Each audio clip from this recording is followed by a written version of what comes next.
Čaute, ja som Viktor z Groundu a dneska sme tu v Prahe v centrále Specialized kvôli jednej veľmi špeciálnej udalosti a to je predstavenie nového Specialized Turbo Levo generácie 4. Asi najväčšou vizuálne viditeľnou novinkou je úplne nový zmenený rám, ktorý sa viac podobá na Stumpjumper alebo Levo SL. Oproti Turbo Levu verzie 3 tu máme úplne nový motor, ktorý je o 20% menší a najlepšou novinkou je to, že je úplne tichý. Pri tej jazde fakt nepočujete skoro vôbec nič.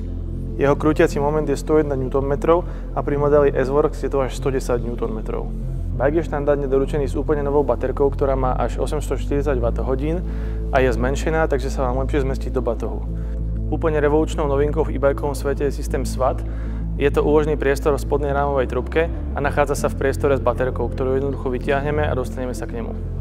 Pri tomto ráme sa nachádza aj veľká možnosť za personalizáciu a sú tu až 3 flip chipy. Jeden máme práve v hlaváku, otočením sa nám zmení geometria, ďalší máme v uchyte tlmiča a ďalší máme v čape zadnej stavby. Pri tomto bajku si už nemusíme nabíjať žiadne AXS baterky, keďže prehádzovačka je už napojená káblikom priamo na baterku e-bajku.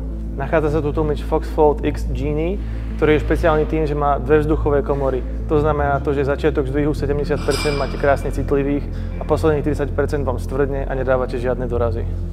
Striktne 29, 27,5, vpredu biznis, vzadu party. Úplne nový displej Mastermind TCU, krásny veľký displej, je na ňo vidno aj v lete. Je v ňom zabudovaná funkcia Find My, to znamená, nepotrebujeme žiadne AirTagy, ale rovno si ho spárujete s telefónom a bike si vždy nájdete podľa GPS-ka. S novým turbolevom som mal možnosť stráviť hodinu na pražských trailoch a musím povedať, že som z toho fakt nadšený. A ja si myslím, že vám sa to bude páčiť takisto ako mne a čoskoro ma na ňom môžete vidieť na trailoch v Kalnici a takisto ho môžete čoskoro vidieť na pultoch v Grounde.